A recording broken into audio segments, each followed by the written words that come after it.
Rich Dad, Poor Dad, Part 3, Lesson 3, Mind Your Own Business. Having mastered the fundamental difference between assets and liabilities, the third lesson shifts the focus from theory to practical action. Rich Dad emphasizes a vital principle for building wealth. Mind your own business. This principle is brilliantly illustrated through the story of Ray Kroc, the founder of McDonald's. When asked what business he was in, Ray Kroc astonished MBA students by replying, "Ladies and gentlemen, I am not in the hamburger business. My business is real estate." Although McDonald's profession is selling hamburger franchises, their real business, the foundation of their immense wealth, is owning the valuable land where the stores are located. This story highlights a crucial distinction that most people often confuse: the difference between your profession and your business. Your profession is what you do to earn a living daily, the job that generates income, salary, in your income column. This could be a banker, a doctor, a lawyer, or an engineer. Your business is what you own, your asset column, the thing that makes money for you even when you're not working. Kiyosaki's poor dad, like the majority of society, focused on his profession. They spend their entire lives climbing the career ladder in someone else's company. They work hard to make their boss, the government, through taxes, and the bank, through loans, rich. The problem is, they are spending their lives minding other people's business. In contrast, Rich Dad advised Robert, keep your daytime job, but start minding your own business. This advice means, continue working to have an income to live on, but use your spare money and free time to focus on building your own asset column. Your business revolves around your asset column, not your income column. The rich focus on their asset column, while everyone else focuses on their income statements. That's why we so often hear, "I need a raise." "If only I had a promotion." "I'm going to work overtime." All these thoughts focus on increasing income from a profession, but they won't make you rich unless the extra money is used to purchase assets. To start minding your own business, you need to focus on buying real assets, not liabilities or personal effects that have no value or depreciate quickly. Kiyosaki lists the types of real assets a person should acquire. Businesses that do not require your presence. You own them, but they are managed by others. If you have to work there, it becomes your profession. Stocks, shares in companies, bonds, debt instruments. Income-generating real estate, rental houses, apartments, commercial spaces, notes, IOUs. Personal loans with interest. Royalties from intellectual property, from books, music, patents. Anything else that has value, produces income or appreciates, and has a ready market. Rich Dad also advised investing in what you love. Kiyosaki loves real estate, so he focuses on it. If you don't love a particular type of asset, you won't spend the time to care for and learn about it. Another important point in this lesson is the priority of spending. The rich buy luxuries last, while the poor and middle class tend to buy them first. The poor and middle class often buy big houses, expensive cars, jewelry, on credit to look rich, but in reality, they are just sinking deeper into debt. The rich, on the other hand, build their asset column first. Then, they use the cash flow generated from the asset column to buy luxuries. That luxury item is a true reward for successfully building their assets. For example, when Kiyosaki's rental apartments generated enough surplus cash flow, his wife used that money to buy a Mercedes. The car was not a debt burden, but proof of her financial intelligence. In summary, the lesson, mind your own business, is a call to action. It requires you to change your mindset from just being a hardworking employee to also being a smart investor, the owner of your own financial life. Keep your job, but never forget that the ultimate goal is to build a strong asset column.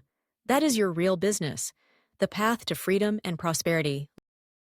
Lesson 4. The History of Taxes and the Power of Corporations. The fourth lesson reveals one of the biggest and most powerful secrets that the rich use to increase and protect their assets, a tool that the poor and middle class often don't understand or have access to: the corporation. Kiyosaki begins by re-examining the story of Robin Hood. While most of us were taught that Robin Hood was a hero who robbed the rich to give to the poor, Rich Dad called Robin Hood a thief. He explained that it is this fantasy of taxing the rich that has caused the most pain for the very people who support it, the middle class and the poor.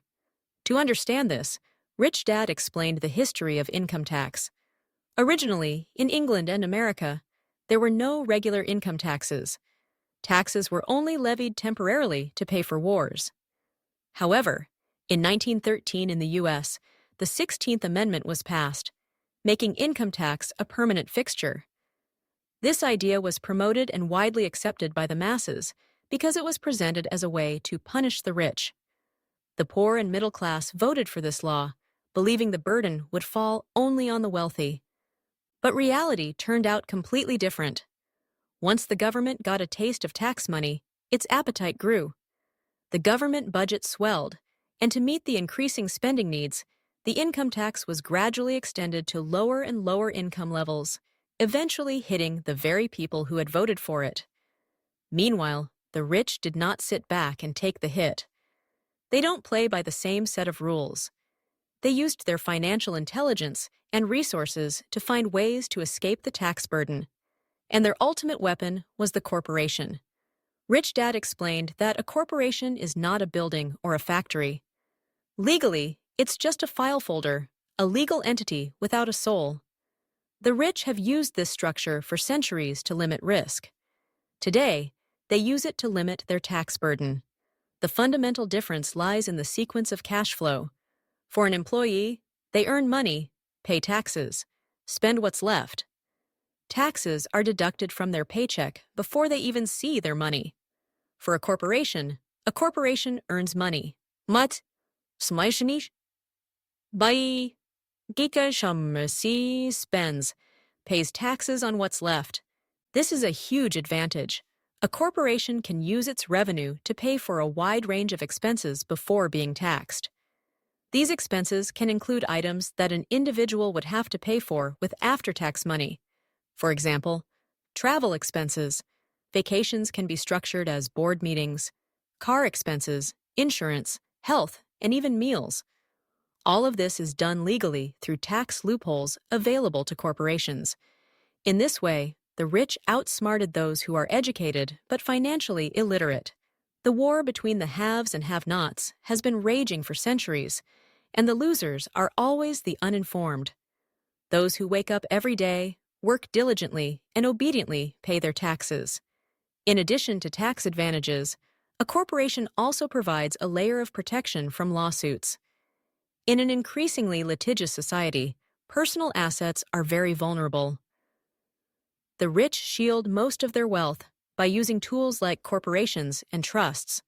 When someone sues a rich person, they often face multiple layers of legal protection and find that the individual actually owns nothing. They control everything, but own nothing.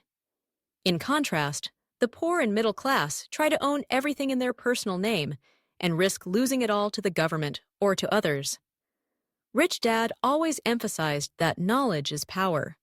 With money comes great power, and it requires the right knowledge to keep and multiply it. If you lack knowledge, the world will push you around. The biggest bully isn't the boss, but the tax man. By understanding the law and using the corporate structure, you can play the game smarter and avoid being bullied.